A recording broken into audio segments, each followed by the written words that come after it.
మనుషులైనా మా అక్కలు తల్లులైనా మా చెల్లెళ్ళైనా అందరూ ఒకరికొకరు సహకారం సాయంతో ఉండండి.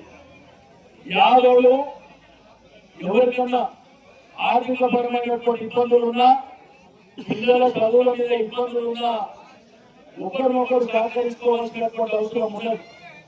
ఎందుకంటే మీరు చూస్తున్న సమాజంలో ఒకరి సహకారం ఎంతైనా అవసరం.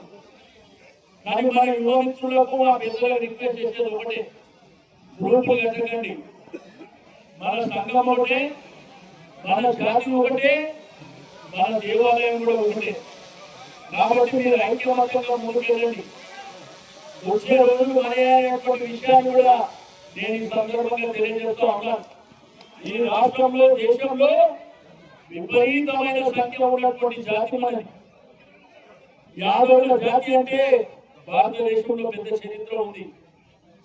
కాబట్టి ఈ రోజు ఇంత అద్భుతమైనటువంటి కార్యక్రమానికి నన్ను ఆహ్వానించినటువంటి పెద్దలందరికీ మనస్ఫూర్తిగా అభినందనలు తెలియజేస్తూ ఉన్నాను. ఎప్పుడు కూడా మన జాతి కోసం అన్ని విధాలుగా సహకరించడానికి ఎల్లప్పుడూ నేను ఉంటాను అని చెప్పి నేను ఈ సందర్భంగా తెలియజేస్తూ ఉన్నాను.